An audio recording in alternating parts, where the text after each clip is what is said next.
Sometimes things fester like a cancer and they take time to develop. Higher for longer, COVID, what's about to happen in the Middle East, this Ukrainian-Russian conflict. That's all these things are erasing our peace dividend. Get ready for a new episode of KP Talks Dollars and Cents. Learn financial literacy and get real-time updates on all things housing, finance, and real estate. So let's get started. Here's your host, Kevin Perenio.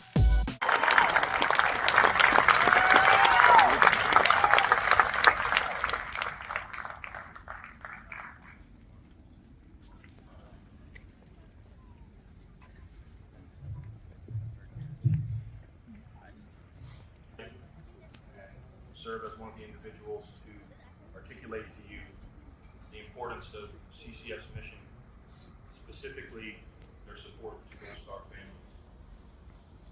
Our guests, hey, it's KP coming to you live from Newport Coast. You just got a glimpse of the Carrington Charitable Foundation, CCF. It is a yearly event. I've done some videos from there before. Wow. They absolutely put it out for veterans. And they work on, creating stability for them, and then, a foundation for them, a home, mobility, purpose, and prosperity. It's just absolutely one of the best charity events you can ever attend. And I believe this is my 6th or 5th year. Here we are on Columbus Day, and trying to get back to veterans. Oh, what a powerful thing to do today. These people, a lot of them were inspired, these wounded warriors who are here, were inspired by 9/11. And they went overseas and fought for freedoms. And some gave all. And we just had a story recounted regarding that. It made me think of what happened in Israel these last several days.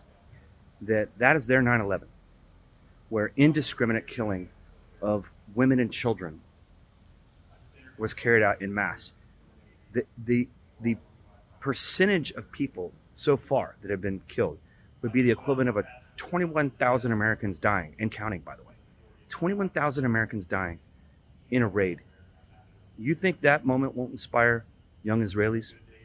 I'm not getting the politics of it, but indiscriminate killing of women and children, it's not acceptable. Doesn't matter where you stand on the Palestinians, right to be where they are and the way that they are treated. Indiscriminate killing. It inspires a generation like these wounded warriors out here were inspired on 9/11. So, all right, I'm off my grandstand. I could talk for the entire 10 minutes about how amazing it is for people who put it on the line to defend freedom in their way of life. Speaking of way of life, our way of life in the mortgage industry has obviously been in a full-blown recession. And that has been driven by higher interest rates. And higher interest rates are not good for our business. And when the Fed came out and said higher for longer, the market freaked out. And a couple other things have happened, not just the Fed talking, but a couple other things have happened to make rates a little bit higher than most experts would see or expect. Remember, we buy and sell money. The Fed is tightening the money supply around the world. At the same time, when, stock market was ripping. By the way, I'm not a financial advisor. I'm not responsible for your losses, only your profits. But the stock market was ripping, and then Treasury Secretary Janet Yellen, former Fed president, just like Jerome Powell, she came out and announced the amount of treasuries that we need to sell for the coming months. And it was like 33% higher than the market expected. So at a time when money is tightening and the Fed's not buying treasuries, we have higher interest rates. We are putting all this debt and money into the world. And China has traditionally been one of the biggest buyers of our debt for many, many years. I think from 2001, 2011, they bought something like 500 billion in our treasuries. Since 2021, they have sold off 300 billion. And just recently, in just the last couple weeks, 40 billion in treasuries. They represent 11% of the foreign buyers. Okay, so they're one of the largest foreign buyers. It's either one or two, depending on, when you look at the stats. And of course, they do that to control their currency because, they can't have inflation over there. Japan's doing the same thing with their yield curve control. And so Japan and China, which are typically our two biggest foreign buyers of our debt, our money, our ability to have a government, to have a military, to do whatever, which, by the way, we haven't had to use our military that much lately. We've had this peace dividend you've heard me talk about before when I quoted Bill Ackman. I heard it again today on people talking about it on CNBC. With this attack in Israel and the Middle East, will it spill over into Iran? Will it be a longer conflict? Will the peace dividend go away? Is the U.S. going to be involved in another conflict while we're at war, proxy war with Russia? Wars can be inflationary because commodity prices will go up. Think about oil. If Iran is part of this, they control the Strait of Hormuz, which, like, majority of the world's oil rolls through there. Do we really need higher oil prices right now? So, again, there's a lot going on that's a macro play. And typically when you have some kind of conflict, there's a flight to safety when it comes to fixed income assets like U.S. treasuries. And we may catch that bid tomorrow. We're going to see. The futures point to that. Remember, the market was closed. The bond market was closed today because of federal holiday, being Columbus Day. So we'll see if yields start to come down as a flight to safety, because our assets, our money that we sell, even though it's a lot of it, when there's tightening, and Fed and China and Japan aren't buying as much, and we still got to sell it, but it's still the safest asset in the world. And if people are worried about conflict and war, then treasuries catch a bid, and that typically brings yields down. I don't know how far down, if at all. We're going to find out. But you know what else we're working with? Inflation. Big CPI report out this week. So keep an eye on the consumer price index and where that is. Does it continue to track down? Does it continue to improve, get better? Or are prices, there's core, super core. We're going to break down all that data. Now, speaking of money, which we buy and sell, baby boomers, which something like 10,000 retire every day. By the year 2030, every baby boomer will be retired. They are flush with cash. Flush. Something like $75 trillion. I believe 19 trillion of that is in property alone. 8.9 trillion in money markets and stocks and funds like that. They represent over half of our country's net worth. Now, you've heard me talk about the comparison between Europe, when you have the haves and the have-nots. There's no middle class in Europe. Are the haves the baby boomers in America? Did we just divide our country with all this debt we're putting on the market and our fiscal irresponsibility? Just one man's opinion. At a time when there are multiple wars on multiple fronts now that we're part of, or maybe to some extent, when people here can't eat, we got problems at home too. So, and we're going to election year. So everyone's emotions are going to get played with. So I'll try and have no emotion and not let somebody on TV tug at my heartstrings or make me feel one type of way, and try and use sound judgment and have some empathy and gratitude for everyone's plight in America. But inflation's a big deal. And this money that the baby boomers have is a big deal. They're a very powerful cohort in America. So on the other side of it, you got a lot of people who are young, who are saddled with student debt. And they have to start making payments like next week. $18 billion a month will be sucked out of this economy due to people having to resume student loan payments. That's a big whip in the face for growth and GDP driven by consumers. So you've got boomers and you've got those that are younger, potentially with student debt. Is that the haves and the have-nots? Will that divide and gulf continue to grow? We shall see. But you know what's a good inflation hedge? You know what's a good long-term bet? Real estate. So let's keep pushing. Let's keep grinding. Let's keep helping our fellow Americans get into a house. I'll get an update out Thursday. I am on a red-eye tonight to Housing Wire Annual in Austin. So looking forward to seeing that great group there, and I'll try and do an update on Thursday. Have a great one. Remember our veterans, those that were inspired and fought from whatever purpose, 9/11 or not. And then let's think about those in Israel who just had their 9/11 their 9/11 moment. Have a great night. Cheers. Hey, it's KP coming to you live from Irvine, California. So I was at the Housing Wire Annual. What a great event. Clayton Collins' entire team, they put on a great show in Austin, Texas. And next year they're combining the Gathering of Eagles, which is the real estate show, and then the Housing Wire Annual, which is a broad, take a look at all of our industries. And they're putting it together in April in Scottsdale at Camelback, and they're calling it the Gathering. So it's their new annual. So I hope you'll see all there. And God, what a great event. Okay, so I flew back from Austin today after having some great Lambert's barbecue with my buddy Ali and Nate. And I ended up speaking at the Mortgage Capital sales rally, once-a-year rally. They had me close out their session here at 5 o'clock. And so we are here at, some rooftop bar. I'm hiding. Okay. Tomorrow's Friday the 13th. I was born on Friday the 13th, so 13 has always been my lucky number. And I will tell you that the original Friday the 13th, you look it up, the Rosicrucians were all basically massacred in a coordinated attack by Spain. So look up the original 13th. And it made me think, which is why it's bad luck, made me think of this coordinated attack massacring Israelis this past week. Okay? Coordinated sucker punch attack from, a terror group killing indiscriminately. And it's an awful thing. So hopefully tomorrow is a better Friday the 13th. Happy 248th birthday to the U.S. Navy.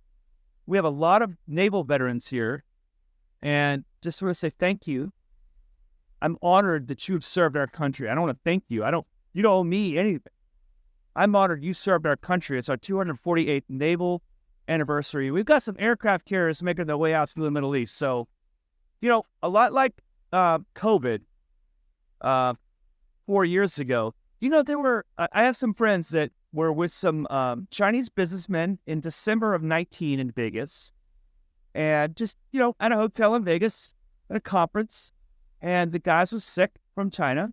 Got my friend sick. The worst sickness they've ever had. And it was COVID. And then I was in New Orleans the last week of February. And then I came here to Irvine for the AIM Mortgage Marketing Makeover Summit here. And I might have been a super spreader. But what my point is that sometimes things fester like a cancer and they take time to develop. Higher for longer, COVID, what's about to happen in the Middle East, this Ukrainian-Russian conflict, that's all these things are erasing our peace dividend. Russia, China, OPEC Plus, de-dollarizing the world and getting away from the U.S. denomination. Not everything happens like that, right? A year ago, November 10th, we had a low CPI print and the market flipped. And that, makes you think that everything can have like a very quick inflection point. The only quick inflection point that I know that's going to happen is when the Fed cuts rates. And I don't know when it's going to happen. So let me talk about the Fed. The Fed says they have a dual mandate. They want to fight. It said two things: maximum employment and price stability. So employment has been good. The last jobs report was strong on the headline number, but if you look below, thank God, there's a lot of grief for the Inflation Reduction Act, but it does create jobs. It has been creating jobs. It's creating more debt, but it's creating jobs. So there's a lot of government jobs created in that last employment report. And that last employment report was strong, and those white-collar jobs were created mostly because of our tax dollars. Now, we have to force the rest of the world to pay that with buying our treasuries. So what we have a problem with rates right now is because we're forcing a lot of debt on the world. The Fed is treasury salesperson, okay? So whether it's Janet Yellen or Jerome Powell, saleswoman, salesman, it's a salesperson. They got to sell the world our treasuries to fund our government. which does create jobs, as we saw all the government and construction jobs that were created from the last jobs report. Now, that's not going to last forever. If you watch Les Parker, the TMS Spotlight, the WARN Act notices. The WARN Act is when you give a 60-day notice to lay off more than 100 people. Last month, in August, 210 notices. Spiked up to 280 new notices. It's a very noticeable spike of the WARN Act notice. That means companies, 280 more additional companies, 1 month over month, are going to lay off 100 or more people. Okay? That is a precursor of what's about to happen in the labor market, which is part of the Fed dual mandate. So labor is going to suffer. Price stability? Do we have more inflation? Well, the CPI came out today. The PPI came out yesterday.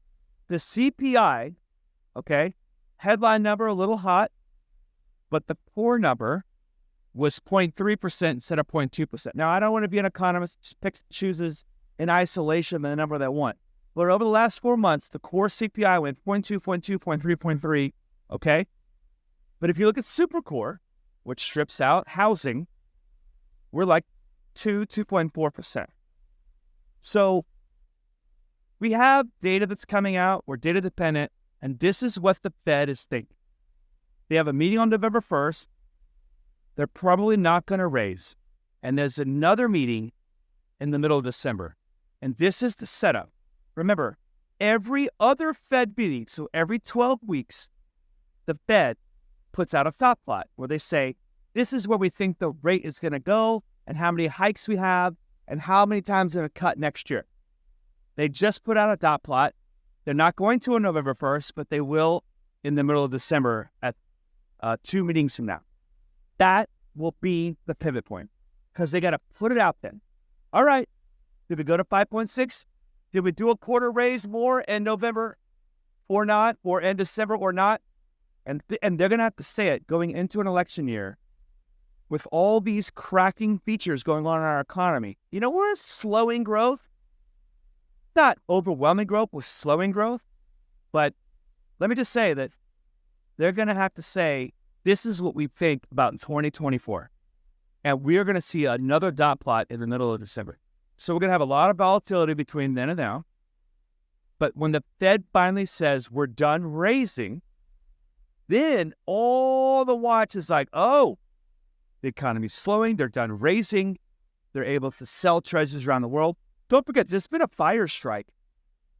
There's been an absolute buyer strike of treasuries around the world. China, Japan. Do you know that 85% of all the treasuries going back and forth, we're just transferring payments. Okay?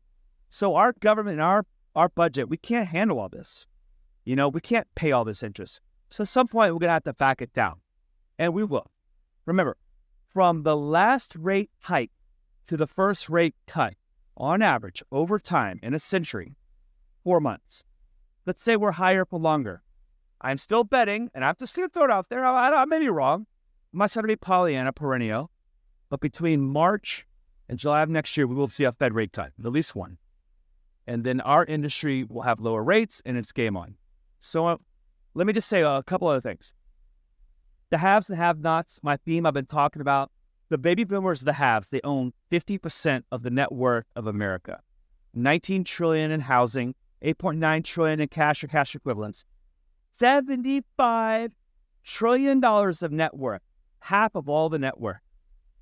But I saw an awesome chart today.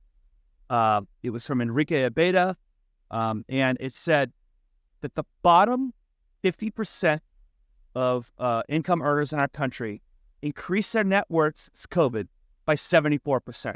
The top 1% by 37%. And from 90% to 99%, it was 37, and then we went to 29%. So we're a total of 66% increase in net worth of the top 10%, but the bottom is still increasing in net worth. So we're going to watch all this data.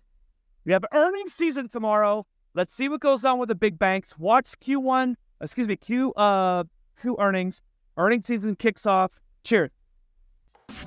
You've been listening to KP Talks Dollars and Cents, a top-rated show for those who want to learn about the economy and mortgage environment. Tune in each week for more episodes, and please leave us a 5-star review on Apple Podcasts and Spotify. Kevin Perenio does not render or offer to render personalized investment or tax advice through KP Talks Dollars and Cents. The information provided is for informational purposes only and does not constitute financial, tax, investment, or legal advice. For more info, follow KP Talks Dollars and Cents on all of our social channels.